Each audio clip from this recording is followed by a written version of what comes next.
o presidente nacional do PL, Valdemar Costa Neto. Presidente, obrigado, por essa entrevista novamente e por contemplar o nosso Bastidores CNN.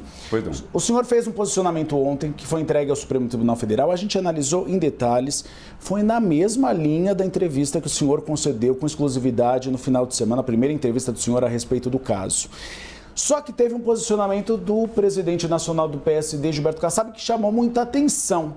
Como o senhor viu esse posicionamento de Gilberto Kassab? Veja bem, que credibilidade tem o Kassab, que era ministro da presidente Dilma, pediu a conta na véspera do impeachment,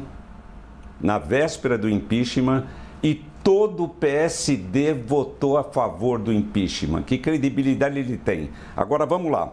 A Veja, em 16 de abril de 25, anunciou que a Mara Gabrilli e o Carlos Sampaio reuniriam prefeitos do PSD e o presidente nacional do partido, Gilberto Kassab, em Brasília, para dialogar sobre emendas parlamentares. Depois da realização desse evento, em 23 de abril de 1925, o próprio PSD publicou que o workshop ocorreu com a presença de Gilberto Kassab, reuniu mais de 300 prefeitos e foi dedicado justamente ao orçamento da União e às emendas parlamentares. A matéria informa ainda que Kassab fez discurso no evento defendendo a importância das emendas e a transparência da sua utilização.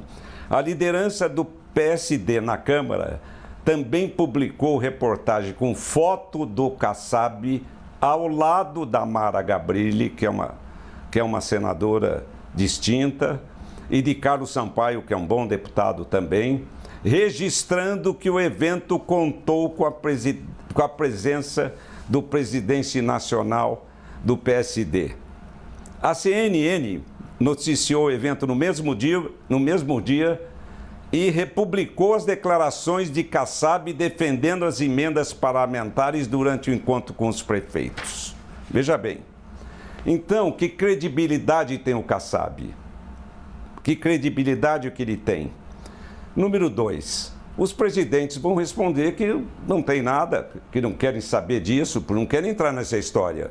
Porque veja bem o que eu estou passando por um assunto que os deputados e os senadores me elegeram para presidente do partido e que eu tenho que tomar conhecimento de tudo o que está acontecendo no partido. Eu sugiro, quando um prefeito vem, ou quando um deputado vem falar comigo, olha, Valdemar, gastei todo o dinheiro das minhas emendas e não tenho como atender os outros municípios. Aí a gente estuda com o líder, que é o líder que assina, e que manda e que vê se está sobrando emenda de algum deputado, que tem deputados que são eleitos por opinião e não tem base.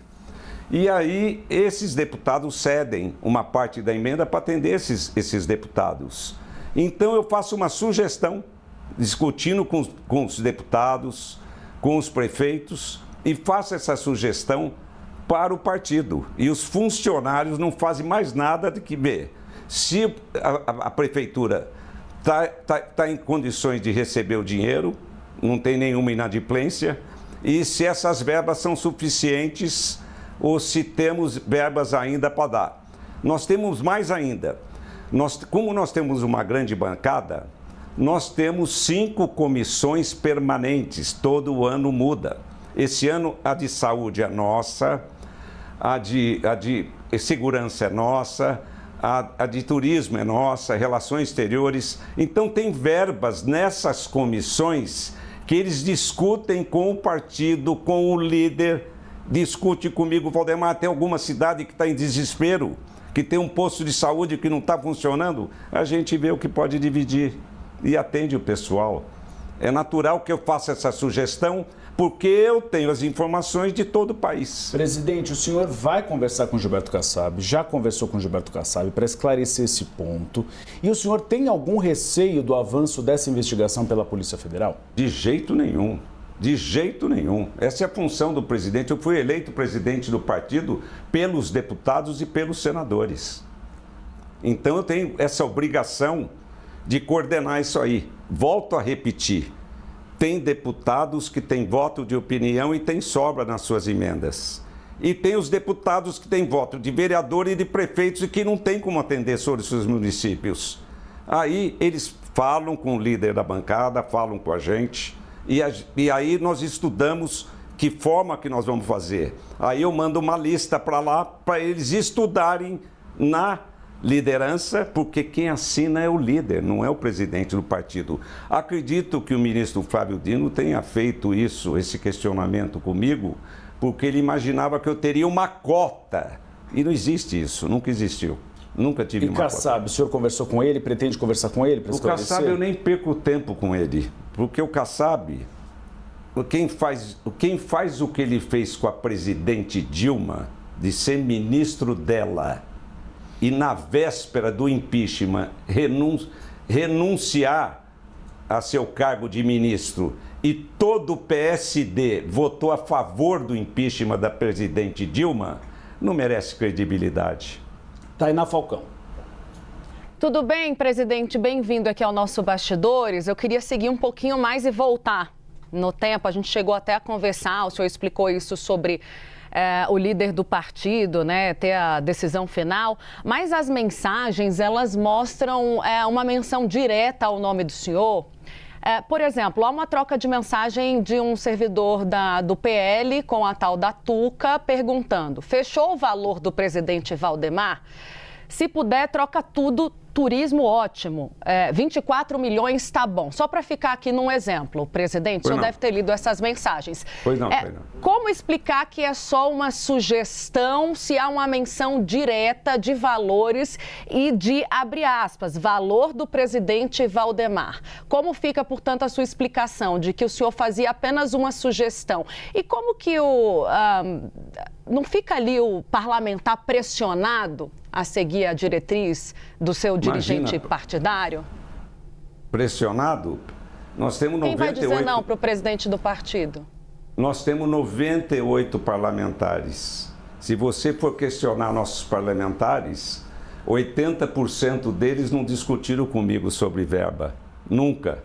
Nunca toquei nesse assunto com vários deputados nossos. E eu ainda tenho, tem alguns deputados que têm me visitado, eu tenho perguntado, alguma vez eu falei de emenda com você? Não, nunca. Por quê? São deputados que têm compromisso, que a gente nem se preocupa, porque eles têm que atender a sua base. Isso é normal. Eu me entender com o líder, me entendo e faço uma relação. Que essa relação tem que ser estudada pelos funcionários. Os funcionários, Tuca, Nara, Garigão, só cumprem obrigação deles, não tem nada que ver com essas emendas. E questionam, porque às vezes você não tem a verba que você quer dar para o município e estourou na comissão. Não tem mais como dar. Então a gente tenta atender em outras áreas.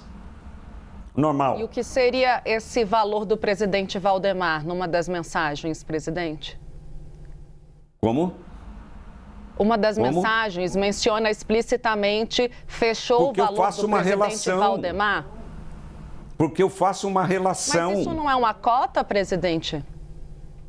A cota é quando o deputado me cede a cota para me atender um município que não tem lá, que ele chega para mim e fala, olha aqui, veja os postos de saúde do meu estado como estão, não tem nem esparadrapo. Eu procuro atender esse camarada e tirar a verba da comissão de saúde, que não é específica. Quem faz da comissão de saúde, que tem verba, é o presidente da comissão, o líder, e aí falam comigo. Aí eu falo, esse município precisa desesperadamente dessa verba de saúde. E eles põem, tá bom, então pode colocar. Coloco na lista para ver se o município está adimplente ou não. Porque ele pode estar inadimplente para receber. Normal, coisa mais normal do mundo. Presidente. Coisa mais normal do mundo. Eu acredito que o ministro Flávio Dino tenha feito esse questionamento a mim, porque entendendo que eu teria uma cota do presidente. Não tenho, nunca tive. Nunca tive. Mas agora eu provei para vocês que o Kassab já foi em reunião discutir emenda que foi publicada aqui na CNN e foi publicada na revista Veja, que ele esteve presente discutindo essas emendas. Edilene. Presidente, o senhor falou que o objetivo do Flávio Dino talvez fosse saber se o senhor tem uma cota ali dentro do partido para fazer a destinação de emendas, mas outros dirigentes partidários acreditam que essa jornada do ministro Flávio Dino na investigação de emendas tem a ver com reduzir a participação do parlamento no orçamento federal e aumentar a participação do executivo. Qual que é a avaliação do senhor em relação a isso? Tem um objetivo maior? Não acredito. Eu acho que o objetivo do ministro Flávio Dino é ter uma fiscalização maior sobre essas emendas. Ver se essa emenda não foi para uma associação que tivesse com problema ou com uma associação que não merecesse essa verba. Eu acho que ele quer que as emendas sejam claras e sejam abertas. Não vejo. Ele quer... Porque isso aí quem decide é a lei, é o Congresso. E isso aí, quem sabe o que o município precisa é o deputado. Presidente, o senhor teve uma reunião importante hoje. Tive. Com a senadora Tereza Cristina. Ela é cotada para ser candidata a vice de Flávio Bolsonaro. Teve algum avanço nesse acordo? Não. Ela me disse hoje que é candidata à presidência do Senado, que ela vai disputar a presidência do Senado e que esse é o objetivo dela. O senhor ainda acredita em um apoio do PP? Acredito, lógico. Nós temos várias coligações com o PP nos estados, nós temos muita coisa com o PP, com a União Brasil, nós temos muitas alianças nos estados com republicanos, nós estamos conversando com o Podemos também, o pessoal de Minas está conversando com o PSDB também. Temos interesse em muitos partidos, é só que acontece o seguinte, Uribe, o Flávio não estava preparado para ser candidato, então ele foi escolhido pelo Bolsonaro e ele não tinha feito uma estrutura, não tinha feito um trabalho antes para ser candidato à presidência da República. E ele foi escolhido, o Bolsonaro escolheu o Flávio e ele está, agora que nós estamos conseguindo andar nisso aí, nesse assunto. E eu vou ter uma reunião hoje à tarde com o Flávio, vou ter uma reunião com o Flávio e com o Rogério Marinho para discutir isso aí. Nós vamos conversar com os outros partidos, estamos conversando.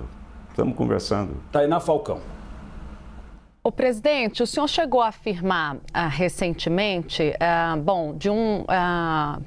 de uma avaliação que o senhor faz, eu acho que é uma avaliação e um desejo, né, do PL, sobre a reversão da situação de Jair Bolsonaro no Supremo Tribunal Federal. Aí, abre aspas, tudo pode acontecer, foi ali de forma resumida a sua manifestação. Dentro desse tudo pode, eu queria te ouvir, presidente, o que cabe a gente interpretar, e se eventualmente Jair Bolsonaro fosse mesmo liberado, houvesse a reversão da pena de Jair Bolsonaro pelo Supremo, Flávio Bolsonaro seria substituído por ele?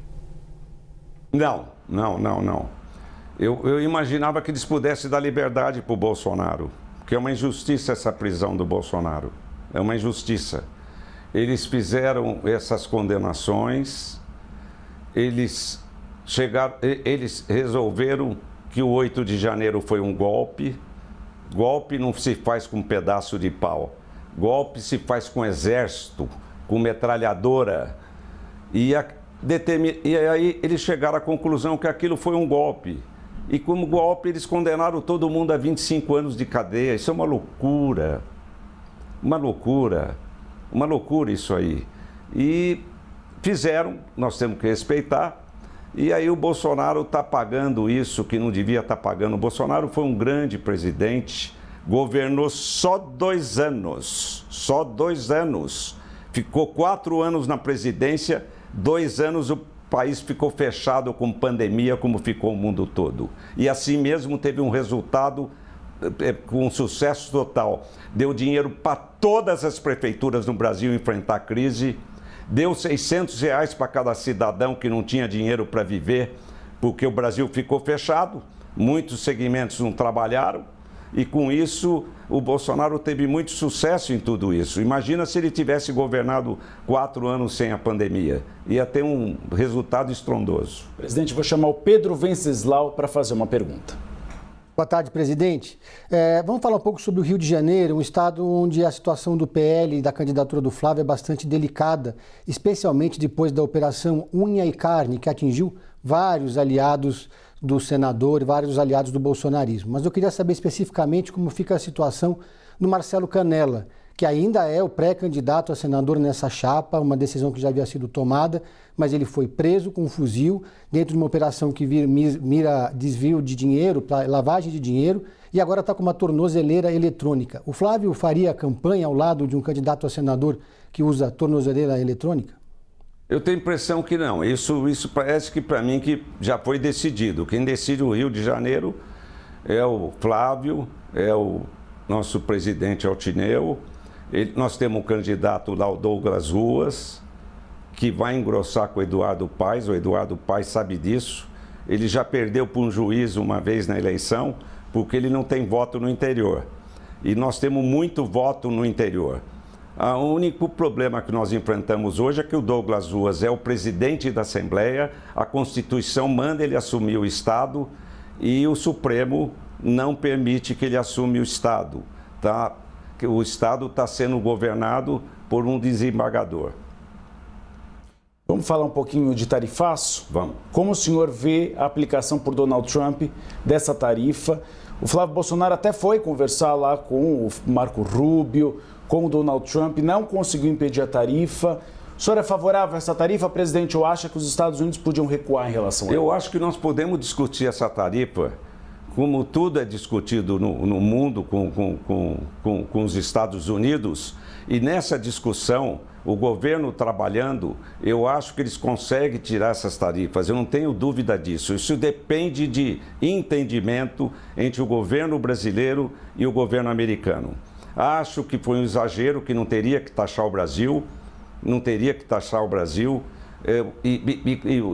e o Trump está com essa mania agora. Ia ter a final da Copa e estava tendo uma queimada muito grande no Canadá e estava fumaça saindo lá para Nova York, e o Trump já queria falou que ia colocar tarifa também no Canadá. Eu acho que isso aí o Trump exagerou, nós não merecemos isso aí, e acho que com negociação nós resolvemos esse problema. O senhor acha que Trump está exagerando um pouco? Lógico. Eu vejo que o Trump vai, volta, tira, põe, vai o Lula lá, ele trata o Lula bem, no que fez muito bem, porque é nosso presidente da República.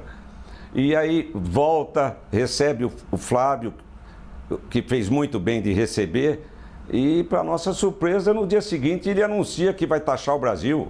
Isso é uma loucura. Eu acho que o Trump ele perdeu um pouco o rumo nisso aí, e espero que ele estabeleça uma linha melhor, porque o Brasil sempre foi um grande parceiro dos Estados Unidos e eles sempre foram um grande parceiro nossos, e nós precisamos dele, precisamos vender para eles, e o que nós precisamos lutar é para que eles venham produzir no Brasil para gerar empregos aqui no Brasil. Essa é a nossa luta com eles, com a China, seja com quem for. Nós precisamos que eles venham produzir no Brasil. Eu tive na feira de armas esse final de semana no AMB. Então, aí os produtores de armas, nós temos lá no Rio Grande do Sul, uns produtores que produzem cada arma, tudo do primeiro mundo. Aí vai ter uma concorrência no Brasil, nós perdemos a concorrência para os americanos, por quê? Porque os nossos impostos aqui são absurdos. E eles não concorrem, então, com essa arma que vem de fora, eles perderam a concorrência para os americanos. E esse cidadão que esteve conversando comigo, ele tinha, quando o Lula assumiu, 300 funcionários, ele tem só 150, e está pensando seriamente em levar a fábrica dele para o Paraguai, por causa de impostos. Porque como o governo está gastando muito, tem que arrecadar para pagar essas contas. Então, taxem impostos em cima dessa gente que você não consegue concorrer com o produto que vem de fora. E nós perdemos empregos aqui por causa disso. Nós temos que acertar isso aí. Tainá Falcão. Presidente, como é que está a relação da Michele Bolsonaro no partido? Ainda não tivemos notícias se ela vai ou não vai ser candidata. Qual é o prazo para vocês definirem esse assunto? Candidata ao Senado no Distrito Federal. E gostaria de saber se o senhor acredita que tem clima ou é possível forjar um clima para que Michele Bolsonaro suba ao palanque de Flávio. Eu acho que tem clima para isso. Basta o Flávio se entender com ela, porque nem o Flávio e nem a Michele quer ver o Bolsonaro mais 10 anos preso. Porque se nós perdermos a eleição, Bolsonaro fica mais 10 anos preso. Tenho certeza que não vamos perder. A Michele é uma grande política, não era, se promoveu, tem qualidades, tem talento, e nós precisamos dela na campanha, não podemos perder ninguém. Espero que o Flávio se entenda com ela e que ela se entenda com o Flávio e que a gente possa ter uma campanha tranquila e com toda a nossa base unida para ganharmos as eleições. Presidente, a gente teve informação ontem de que Eduardo Bolsonaro ganhou Green Card.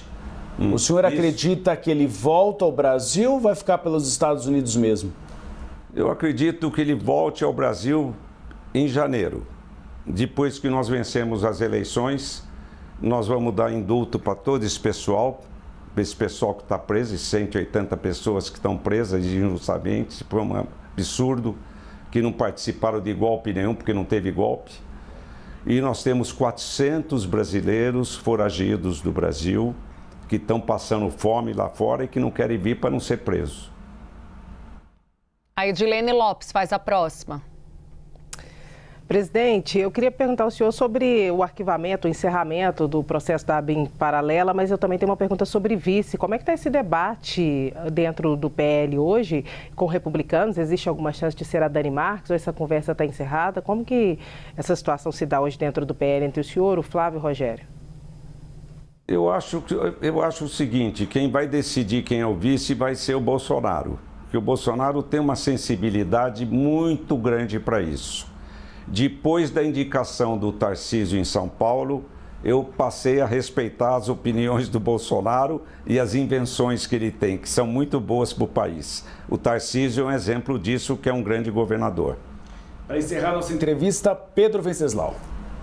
Vou falar um pouco sobre o Distrito Federal. Uma pesquisa divulgada ontem mostrou que a Leila do Vôlei lidera a pesquisa, ela é do PDT, um partido de esquerda, conjunto com a Michele Bolsonaro, as duas muito próximas, e em terceiro a Érica Cocai. Ou seja, sem a Michele Bolsonaro há um risco concreto de uma vitória da esquerda nos dois cargos para o Senado no Distrito Federal. O senhor teme que a Michele não seja candidata? Caso ela não seja candidata, já tem um nome para disputar essa vaga pelo Partido Liberal? Eu acho que essa pesquisa é o resultado do que a Michele Bolsonaro falou que não queria mais ser candidata a senadora. Por isso que caiu um pouco. Eu não tenho dúvida que a Michele, em campanha, saindo na rua, se elege senadora, a mais votada, e ainda com grande chance de puxar a Bia também, que a Bia é muito competente também. Ela foi falar que não era mais candidata, isso pesou um pouco na pesquisa. Isso, não tenha dúvida, a Michele Bolsonaro entrando na campanha, ela ganha com tranquilidade, tenho certeza disso, e vai ser muito bom para Brasília. Presidente, agradeço a entrevista com o senhor. A gente conversou com Valdemar Costa Neto, presidente nacional do PL. Espaço sempre aberto na CNN Brasil para o senhor.